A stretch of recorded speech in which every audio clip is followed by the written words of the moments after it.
నరేంద్ర దామోదర దాస్ మోదీ అనే నేను మొత్తానికి నరేంద్ర దామోదర దాస్ మోదీ గారు ముచ్చటగా మూడోసారి భారత ప్రధానమంత్రిగా ప్రమాణ స్వీకారం చేశారు. ఈరోజు అండి మే మే మే అని చెప్పి పాపం రాష్ట్రపతి ద్రౌపది ముర్ము గారు అలసిపోయి ఉంటారండి. అంతేకాదు ఆమె పాపం మే అని చెప్పి లేచి నించోవడం, ప్రమాణ స్వీకారం చేయించడం, కూర్చోవడం, మంత్రిగా ప్రమాణ స్వీకారం చేసి వెళ్ళి సంతకం పెట్టడం, మళ్ళీ వచ్చి ద్రౌపది ముర్ము గారికి నమస్కరించడానికి రాగానే మళ్ళీ ఆవిడ లేచి నించోవడం. నాకైతే అండి అనిపించింది పాపం మోకాళ్ల నొప్పులు కానీ ఈ నడు నొప్పులు మెడ నొప్పులు ఉన్నవాళ్లే గనక అయితే రాష్ట్రపతిగా ఉన్నవాళ్ళు చాలా చాలా ఇబ్బంది అవుతుంది. అన్నిసార్లు పాపం ఆవిడ లేచి మే అని చెప్పి అనడము, ప్రమాణ స్వీకారం చేయించడము ఇదంతా కూడా చూసాం. ఇక నరేంద్ర మోదీ గారు ముచ్చటగా మూడోసారి ప్రమాణాన్ని చేశారు. ఈ ప్రమాణ స్వీకారంతో నరేంద్ర మోదీ గారు మాజీ భారత ప్రధాని జవహర్లాల్ నెహ్రూ తర్వాత వరుసగా హ్యాట్రిక్ ప్రమాణ స్వీకారం, అంటే మూడోసారి ప్రధానిగా పదవి చేపట్టిన రెండో వ్యక్తిగా మోదీ గారు సరికొత్త రికార్డు సృష్టించారు. ఇప్పటి వరకు ఆ రికార్డు ఎవరు సృష్టించలేకపోయారు. మహామహులు ఇందిరాగాంధీ గారు, రాజీవ్ గాంధీ, అసలు ఎవ్వరండి, మన్మోహన్ సింగ్ గాని అసలు ఎవ్వరు కూడా ఆ రికార్డు సృష్టించలేకపోయారు.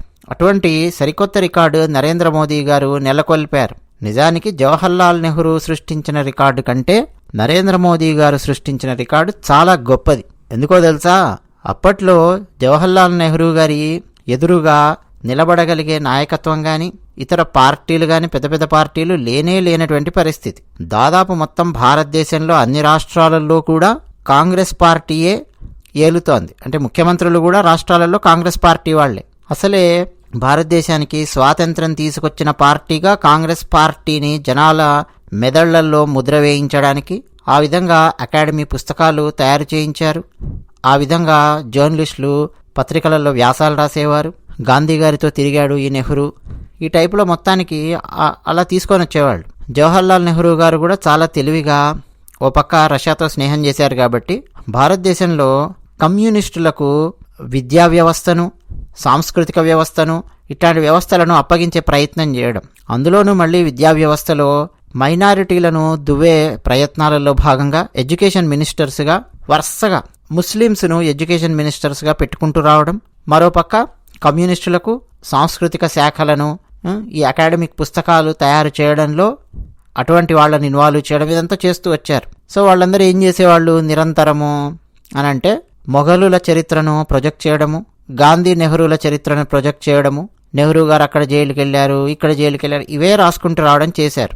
భగత్ సింగ్కి సంబంధించి అస్సలు చాలా ఏళ్ల పాటు అకాడమిక్ పుస్తకాలలో కనిపించని పరిస్థితి. ఆ తర్వాత క్రమక్రమంగా అక్కడో ఇక్కడో కాస్త ఒక పావు పేజీ కనిపిస్తుంది. భగత్ సింగ్ అనే వ్యక్తి ఇలా ఉండేవాడు, పోరాటం చేసేవాడు, అయిపోయింది అంతే కేల్కతం. అదే మళ్ళీ కాంగ్రెస్ చరిత్ర, కాంగ్రెస్ పోరాటాలు 1921, 1930 ఉప్పు సత్యాగ్రహం, క్విట్ ఇండియా, ఇవన్నీ వరుసగా చాలా కవర్ చేసుకుంటూ వచ్చేవాళ్ళు. ఇదంతా మనం ఎందుకు మాట్లాడుతున్నామంటే ప్రజల మెదళ్లలో నెహ్రూ మాత్రమే నాయకుడు, కాంగ్రెస్ పార్టీ మాత్రమే పార్టీ, ఈ పార్టీ మాత్రమే దేశాన్ని రక్షించగలదు, నెహ్రూ మాత్రమే దేశాన్ని రక్షించగలడు అన్న ఫీలింగ్ అణువణువున సృష్టించి పెట్టారు, గ్రామాన సృష్టించి పెట్టారు.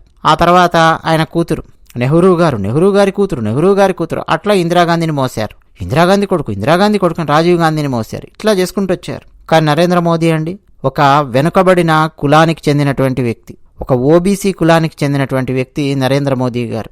భారతీయ సనాతన ధర్మాన్ని నిక్కచ్చిగా, నిర్ద్వంద్వంగా, నిర్భయంగా పాటించే వ్యక్తి నరేంద్ర మోదీ గారు. చిన్నప్పుడు చాయ్ అమ్మారు, తన సోదరునితో కలిసి రైల్వే స్టేషన్లో చాయ్ అమ్మారు నరేంద్ర మోదీ గారు. నరేంద్ర మోదీ గారి తల్లి ఆ ఇంట్లో ఈ ఇంట్లో పనిచేసి పిల్లలను పెంచింది. నరేంద్ర మోదీ గారి తండ్రి కానీ వాళ్ళ తాతలు కానీ వాళ్ళందరూ ఏం చేశారబ్బా అని చెప్పి తీసుకొని చూస్తే గానుగ తిప్పి నూనె తయారు చేసి ఆ నూనెను వ్యాపారస్తులకు అమ్మేవాళ్ళు. అంటే అదొక కులం అన్నమాట. మోదీ అన్నటువంటిది కేవలం ఇంటి పేరే కాదు, మోదీ అన్నటువంటిది ఒక కులాన్ని కూడా, అంటే ఒక వృత్తిని కూడా సూచించే పదం అన్నమాట. ఏం చేసేవాళ్ళు మోదీలు అంటే ఇదన్నమాట, గానుగ తిప్పి నూనె తీసి ఇచ్చేటటువంటి ఒక కులం. ఓబీసీలలో రకరకాల కులాలు, రకరకాల వృత్తులు చేసుకునే వాళ్ళు ఉన్నారు చూసారా, సబ్బండ వర్ణాలు. ఇప్పుడు గౌడ్స్ ఉంటారండి, గీత కార్మికులు, కళ్ళు గీత చేసి బతికినటువంటి వాళ్ళు ఉన్నారు. రజకులు, దుస్తులు ఉతికి బతికిన వాళ్ళు ఉన్నారు. అలాగే క్షురకులు, బార్బర్స్ అంటాం మనం, హెయిర్ కటింగ్ ఇదంతా కూడా. ఇట్లా రకరకాల వృత్తులు చేసుకొని జీవించే వాళ్ళు ఉంటారండి, ఓబీసీలు, వెనుకబడిన కులాలు. అలాంటి వెనుకబడిన కులానికి చెందినటువంటి వ్యక్తి నరేంద్ర మోదీ గారు. ఆయన తాత ముత్తాతలు, తండ్రులు, తల్లి ఎవరు కూడా రాజకీయాలలో పెద్ద పేరున్న వాళ్ళు కాదు. అటువంటి నరేంద్ర మోదీ గారు భారతదేశానికి స్వాతంత్రం వచ్చిన తర్వాత పుట్టిన ఏకైక ప్రధాని భారతదేశానికి నరేంద్ర మోదీ గారే. అంతకుముందున్న ప్రధానమంత్రులందరూ కూడా భారతదేశానికి స్వాతంత్రం రావడం కంటే ముందు పుట్టారు. స్వతంత్ర భారతంలో పుట్టినటువంటి ఏకైక ప్రధాని మన భారతదేశానికి ఇప్పటివరకు నరేంద్ర మోదీ గారే. అటువంటి నరేంద్ర మోదీ గారు మూడోసారి ప్రమాణ స్వీకారం చేయడం అంటే ఇక ఆయన సాధించినటువంటి అద్భుతమైన విజయం మాత్రమే కాదు, ఇది భారతీయులందరి విజయం అని కూడా చెప్పొచ్చు. అంటే వెనుకబడిన కులాలకు చెందినటువంటి వాళ్ళు కూడా ఏదైనా సాధించగలరు. వాళ్ళ తాతలు, తండ్రులు, ముత్తాతలు ఎవరు కూడా రాజకీయాలలో లేకపోయినా సాధించగలరు, భారతదేశంలో అత్యున్నత పదవిని అలంకరించగలరు అని, మూడోసారి కూడా అత్యున్నత పదవిని అలంకరించగలరు, హ్యాట్రిక్ కొట్టగలరు అని చెప్పినటువంటి స్వతంత్ర భారత చరిత్ర ఇది.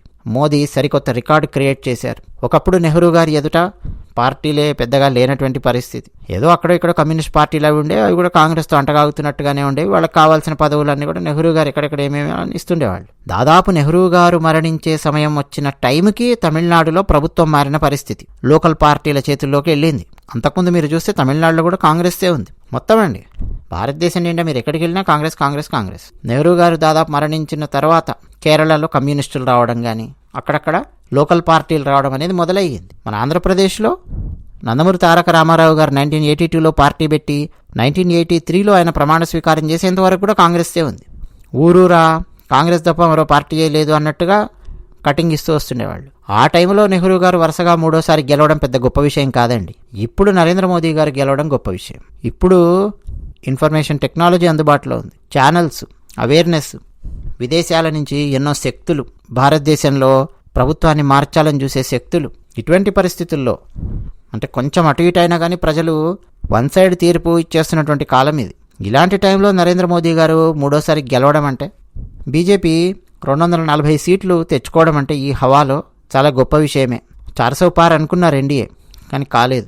300 కూడా దాటలేదు. ఎందుకు ఏంటి అన్నది వేరే వేరే విశ్లేషణలు అన్నీ కూడా మనం చేసుకుంటాం.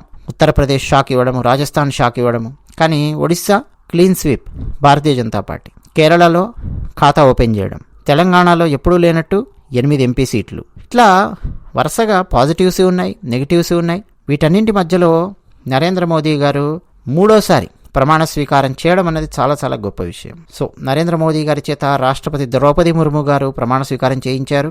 ఈ కార్యక్రమానికి బంగ్లాదేశ్, నేపాల్, భూటాన్, శ్రీలంక, మాల్దీవ్స్, మారిషస్ ప్రధానులు ప్రత్యేక అతిథులుగా హాజరయ్యారు. అలాగే మన తెలుగు రాష్ట్రాల నుంచి చూస్తే, అంటే 2 తెలుగు రాష్ట్రాలు కలిపితే 5 మందికి మంత్రి పదవులు వచ్చాయి తెలుగు వాళ్లకు. ఆంధ్రప్రదేశ్లో 3కి, తెలంగాణలో 2కి. ఆంధ్రప్రదేశ్లో బీజేపీ నేత, ఎంపీగా నరసాపురం నుంచి గెలుపొందిన బీజేపీ నేత శ్రీనివాస వర్మ గారు, అలాగే తెలుగుదేశం పార్టీకి చెందిన కింజరపు రామ్మోహన్ నాయుడు గారు, అలాగే పెమ్మసాని చంద్రశేఖర్ గారు, ఈ 3కి మంత్రివర్గంలో చోటు దక్కింది. తెలంగాణ వైపుకొస్తే కిషన్ రెడ్డి గారు, బండి సంజయ్ గారు కేంద్ర మంత్రులుగా ప్రమాణ స్వీకారం చేశారు. బండి సంజయ్ గారు మొట్టమొదటిసారి కేంద్ర మంత్రిగా ప్రమాణ స్వీకారం చేయడం. అలాగే రామ్మోహన్ నాయుడు గారు కూడా మొట్టమొదటిసారి ప్రమాణ స్వీకారం చేయడం.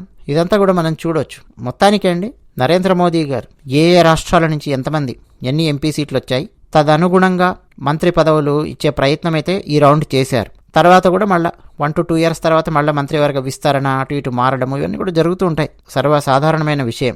ఇక నరేంద్ర మోదీ గారి 3.0 ఈ ప్రస్థానం సక్సెస్ఫుల్గా సాగాలని మనందరం కోరుకుందాం. మీరు కూడా మీ విషెస్, అభినందనలు అందరూ కూడా నరేంద్ర మోదీ గారికి తెలియజేస్తారని చెప్పి ఆశిస్తూ ఉన్నాను. పవన్ కళ్యాణ్ గారు ఆయన సతీమణితో కలిసి ఆ కార్యక్రమానికి హాజరవడం మనం టీవీలలో చూసాం. చంద్రబాబు నాయుడు గారు కార్యక్రమానికి హాజరవడం మనం చూసాం. అలాగే తెలుగు రాష్ట్రాల నుంచి వివిధ ప్రముఖులు హాజరవడం చూసాం. అలాగే అంబానీ గారు, షారుఖ్ ఖాను, ఇంకా చాలామంది అక్కడికి వెళ్ళారు. అదంతా కూడా మనం చూసాం. మన తెలుగు రాష్ట్రాల నుంచి శ్రీ శ్రీ శ్రీ త్రిదండి నారాయణ రామానుజ చిన్నజీర స్వామివారు టీవీలో కనిపించారు. నరేంద్ర మోదీ గారి ఆ 3.0 ప్రమాణ స్వీకారానికి చిన్నజీర స్వామివారికి కూడా ఆహ్వానం అందింది. చిన్నజీర స్వామివారు వెళ్ళారు, నరేంద్ర మోదీ గారికి తన ఆశీస్సులు అందించారు. మొత్తానికి నరేంద్ర మోదీ గారు 3వసారి ముచ్చటగా ప్రధానమంత్రి అవడం, భారతదేశానికి మంచి రోజులు అలాగే కొనసాగుతాయి. డెఫినెట్గా అండి భారతదేశము మరో మెట్టు పైకి ఎదిగి తీరుతుంది రాబోయే 5 ఏళ్లలో. ఎన్డీఏతో నరేంద్ర మోదీ గారు ఎలా పరిపాలిస్తారు ఏమిటి అన్నది ఆసక్తికరంగా ఉంది. ఇంతకుముందు 2 సార్లు నరేంద్ర మోదీ గారు బీజేపీ వైపు వన్ సైడ్ విక్టరీ ఉంది కాబట్టి ఆయనకు ఆ టెన్షన్ లేదు. కానీ ఇప్పుడు వేరే వేరే టెన్షన్స్ అవన్నీ కూడా ఉంటాయి. వాజ్పేయి గారు హ్యాండిల్ చేశారు ఆ టెన్షన్స్, మన్మోహన్ సింగ్ గారు హ్యాండిల్ చేశారు ఆ టెన్షన్స్, పివి నరసింహారావు గారు హ్యాండిల్ చేశారు ఆ టెన్షన్స్. అటువంటి టెన్షన్స్ అన్నింటినీ హ్యాండిల్ చేస్తూ సంకీర్ణ ప్రభుత్వంలోని టెన్షన్స్ మోదీ గారు ఏ విధంగా పరిపాలిస్తారు, ఏ విధంగా ధైర్యంగా నిర్ణయాలు తీసుకుంటారు అన్నది వేచి చూద్దాం. డెఫినెట్గా 2 తెలుగు రాష్ట్రాలకు కూడా మంచి జరగబోతోంది. తెలంగాణలో కూడా భారతీయ జనతా పార్టీ విస్తరించిందంటే డెఫినెట్గా అండి, డ్యామ్ షూర్గా అండి, భవిష్యత్తులో భారతీయ జనతా పార్టీ ప్రభుత్వం కనుక ఏర్పడిందంటే తెలంగాణ భారతీయ జనతా పార్టీ ముఖ్యమంత్రి కనుక అయ్యారంటే భవిష్యత్తులో అది కూడా అండి డెఫినెట్గా తెలంగాణ రాష్ట్రానికి మరింత అద్భుతంగా మంచి చేస్తుంది. సో మొత్తానికి మరొక్కసారి నరేంద్ర మోదీ గారికి మనం అభినందనలు తెలియజేద్దాం ఈ సందర్భంగా. మా ఇంట్లో కూడా అండి, ఇంకా మాకు డే టైమే కదా, ఇప్పుడు ఆదివారం డే టైం నేను మాట్లాడుతున్న సమయానికి మా ఇంట్లో ఏదైనా సరే ఒక స్వీట్ చేయాలి అని చెప్పి మా అమ్మగారు ప్లాన్ చేశారు. సో ఏదో ఒక స్వీట్ చేసి ఆ శ్రీరామునికి నైవేద్యం పెట్టి నరేంద్ర మోదీ గారు 3వసారి ముచ్చటగా ప్రమాణ స్వీకారం చేసిన సందర్భంగా మేము కూడా సంతోషిస్తూ దేవుని ప్రసాదంగా దాన్ని స్వీకరిస్తాం. అదే విషయం. ధన్యవాదాలు.